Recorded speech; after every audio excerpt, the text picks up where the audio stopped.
So welcome back from the tea break. I hope you enjoyed your tea. And we are continuing with our health and lifestyle on NTV. So before we left, we had talked about growth and development and the body changes. Yep. But we do have a letter, Theo, which Theo is going to read. Dear uncle, I'm 15 years old. Last night I woke up with a wet patch on my bed. It smelled funny and I noticed that it was on my private parts too. I remember that during sleep, I had a dream about a girl. My brother saw the wet patch and laughed at me. He said, that means that I peed on my bed. I asked my older brother and he said that the only way I could stop it is if I got a girl to have sex with. What advice do you give me? There we have the letter. What advice do you give to our friend? Young boy. Who wants to go first? Hilary.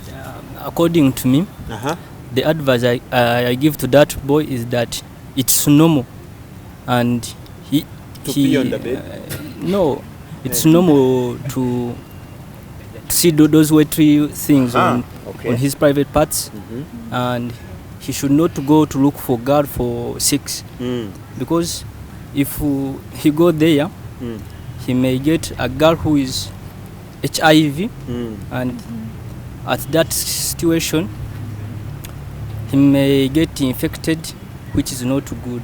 Okay, good. Any other advice to our friends who woke up with a patch? I think most have been spoken by my dear friend Hilary, but I think that's normal. Yeah, I don't think I'm adding something much. It's normal. Let him be him. Like let him. Okay, it's a normal change. All of us pass through that, so I don't think we need to. But Paul, there is a the brother said it means you peed on your bed. The big brother. Yes, the young brother. The young brother. The young brother. The one who said. Yeah, he laughed and said you peed on your bed. Then I think we should also educate the young ones. Like we inform them that it's normal to pass through that situation, because even them, it's going to reach time and they also pass through the same thing. So I don't think it's let me say laughable. Like we don't need to laugh at him. Like actually the young brother had to just, I don't know how to explain this. Maybe the young brother should get his own room. I think, but I don't think the young brother was in the same room with him. How did he see his bed? How did he saw the pants were wet. Oh, okay. So I think next time the big man, at least after he can go to the bathroom and change, maybe, and even ask advice from the elder parent, like the parents, because I think parents have better advice for us than our brothers. That's right. Yeah, that's nice. Okay, like, did he pee on the bed or not? No, that's not pee. It's not peeing. What is it? That's wet dreaming, and it's so normal to us boys. We all have to go through it. So the advice I give him is to stay. Just take it easy, because it's normal. Everyone goes through it. Even the young brothers are going to go through it, and he's the one to advise them. Okay. For me, I think as it was the elder brother who told him, I think he should take the bed outside. Closer. He should take the bed outside. Because if it was the elder brother, he would say that this is wet dreaming. And I think he peed on the bed.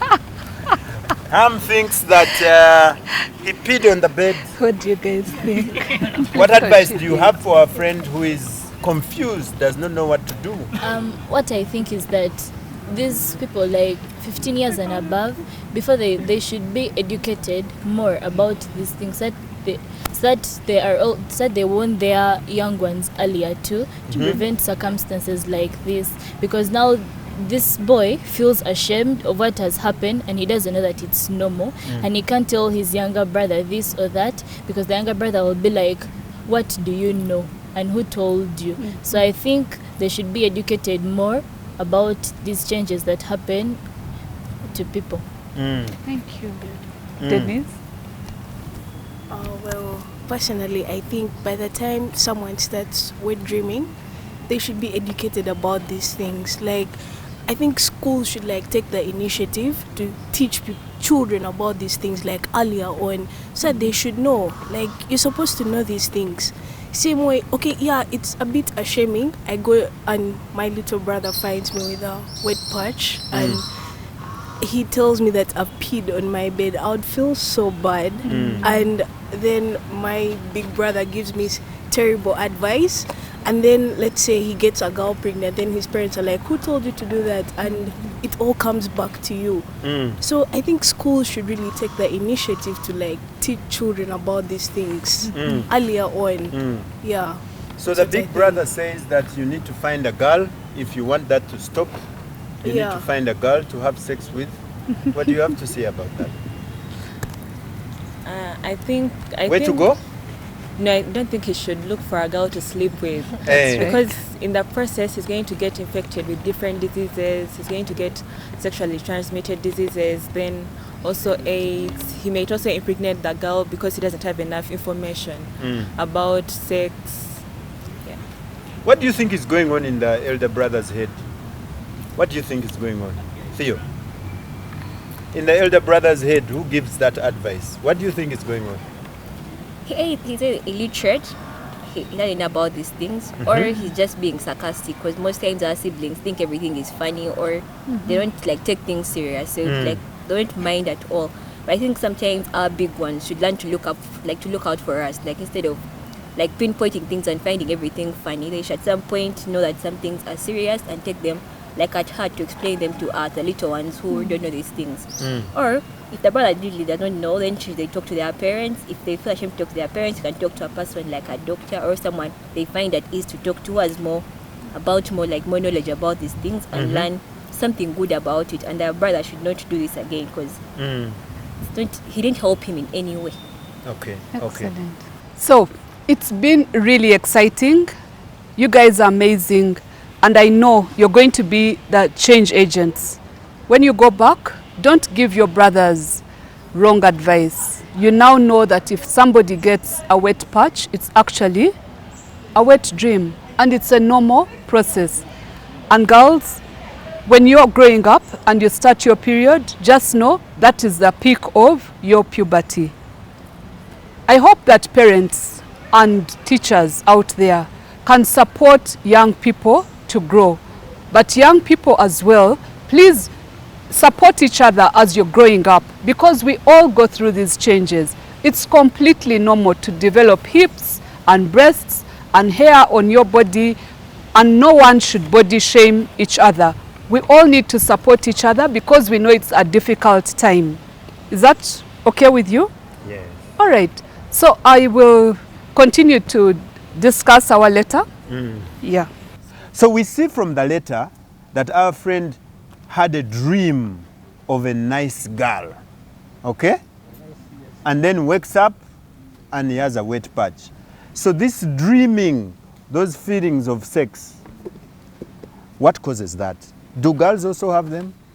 Yes, girls do. Yes, girls do get sexual feelings, and it's caused by the hormones in their bodies. Yeah. Okay. What? You can ask. Do they also wet the bed? No, they don't wet the bed. So he's asking that if girls also get sexual feelings, do they also wet the bed like boys? No, they don't wet the bed like boys. It's so different. So what from this letter, what is the best way to manage the feelings of a nice girl, a nice boy when it comes to you? And first of all, why do these feelings happen? You have told us that the hormones. Okay, so it means as we are growing up, we are bound to have more of these feelings because the hormones are also doing what? The hormones are also changing, okay, in our body. So then what is the best way? When you have a strong feeling for that boy, for that girl, what is the best way to deal with these things? Because the best way is to try and control your feelings for that person, or if you are really interested in the person, you can approach them and probably vibe them and date them, something like that. Yes, Wonderful. but that would be the best way to to go about your feelings. Your yeah. Okay, good. What is the best way for you? I think okay, it's normal for everyone to go through these things. So, but everyone must learn to control. Because I mean, if we weren't controlling ourselves, I don't know where would we be? Like everyone would just be, you know, would have more cases of teenage pregnancies, rape, and defilement, all those things. But we all control, and I think people should learn to do that. What do you want us to do to know we are controlling? Yeah. Abstinence. Because the people who are watching us would like to know, what do I do to control sexual feelings? Get friends. Get friends. Get hobbies. Hobbies. Yeah. Hobbies like?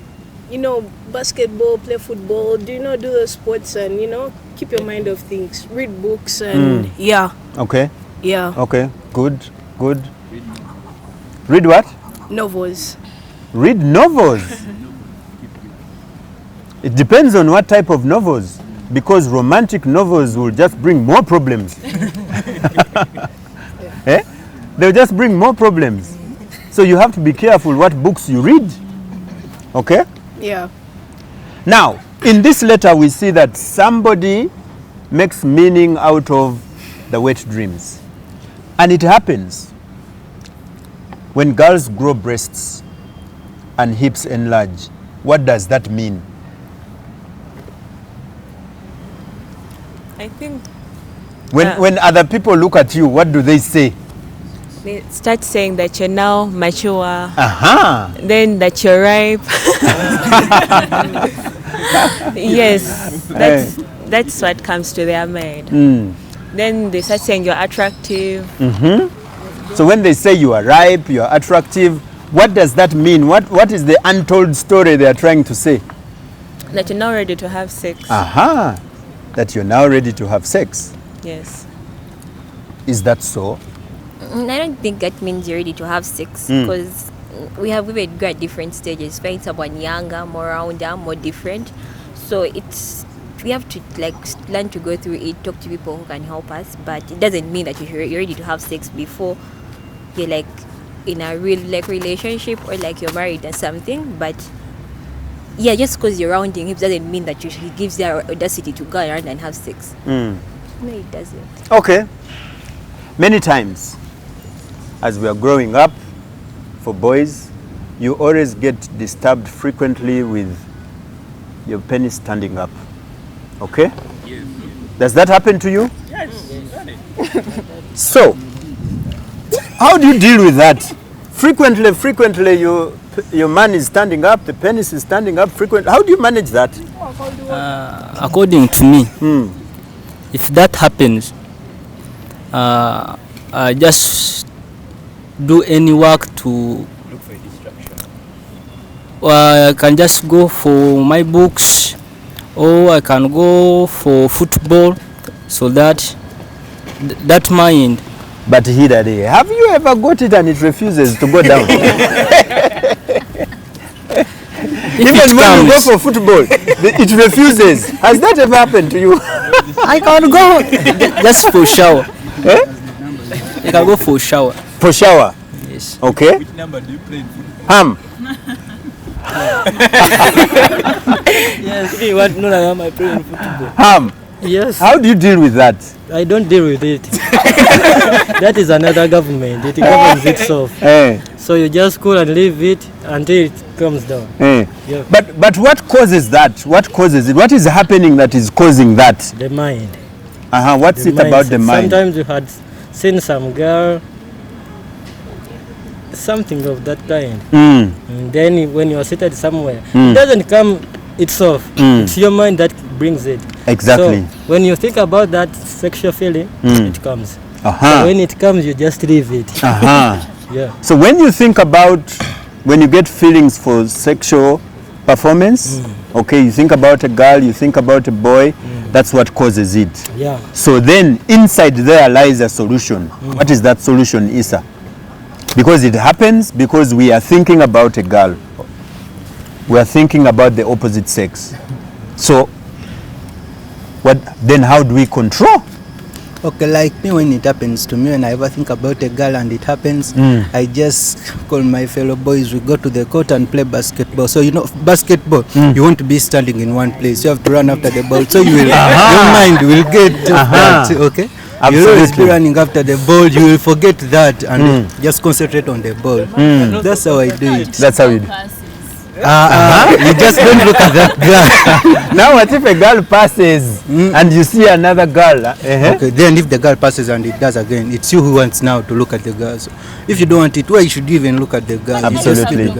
Yeah, you will look once and leave. Why should you even look and stare? You should not stare. You should not stare, overstare, because if you overstare the girl, you will start getting dozy, you start imagining that things. Absolutely. Yeah. That's right. So that's right. What you need to control your stare, your gaze. Imagining. Manage where your eyes look and how long they look at what they're looking at. Yeah. Fantastic. I know that as we are growing up, you refuse to eat food. You get so sick and even refuse to eat food. I don't know. You call it what? You see? You see? You please explain to us why you refuse to eat food and stay alone in your room. Come and have food. No, I don't want. I am okay. Hysteria is brought up by when you're missing someone, especially someone you're really in love with. Yeah, so when you miss the person and they're not around, that's when you get hysteria. Someone you're really in love with, when you are missing them, then you are unable to eat food. Okay? So then how do we manage that? You have a question? You can read the Bible, you can try fasting. Okay. And the missing will go away. Fasting, reading the Bible. You just need to get anything to keep your mind off the person, to keep you busy. Read books, do housework.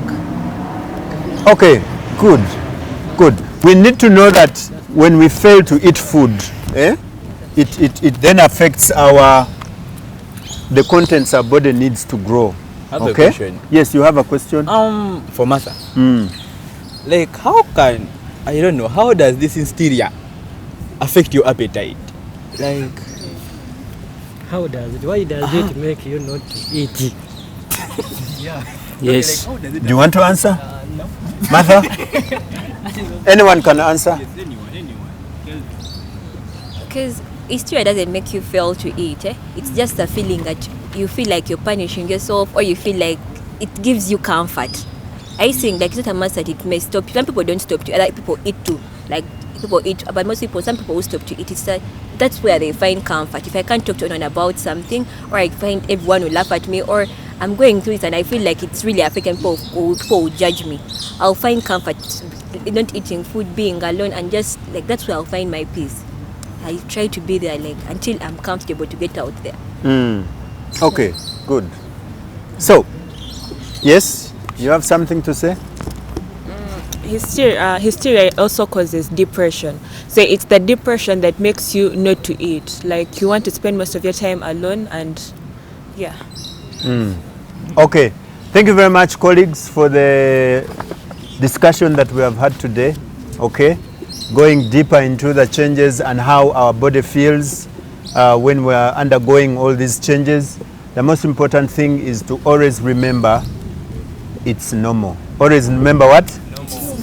That is the baseline. It's what? Normal. So whatever happens to you, please remember it's normal. Yes. And because it's normal, it means you can do something about it. And the something you have to do about it is to make sure that you remain safe. You remain what? Safe. Either way, east or west, we remain safe. So we need to explain, because not everyone understands that this is normal. So we constantly need to explain. Don't be like the brother who said you need to find a girl, okay? We need to explain to everyone that this is normal, but whatever you do, keep safe, okay? And there are many ways of controlling. One of the ways is to keep yourself busy. If things have not yet happened to you, like Hillary does not have beards yet, the answer is what? It's normal. The answer is what? It's normal. It's normal. Okay? Not to just laugh at Hillary and what. I know you always also get disturbed by the size of how your penis is. Disturbs boys a lot. But it's what? It's normal. It's normal. So we go back home to say it's normal. Menses have not yet started. They have started early. It's normal. Because all of us grow at different rates, at a different speed. Okay? And we just need to keep adapting. Okay?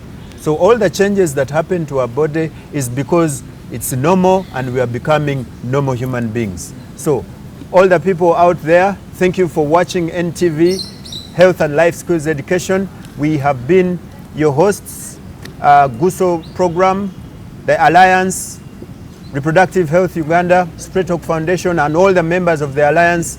This series come to you to try and give the information that you need for the young people to manage their bodies, but also for the parents to pick up some skills on how to talk to the young people, on how to make them feel normal and wanted. When we're growing up, the changes that happen to us, young people want to feel loved, and we need to show that love at this time and be able to give as much information as possible, because it's better to make informed decisions than to make wrong decisions. Thank you very much. See you next time.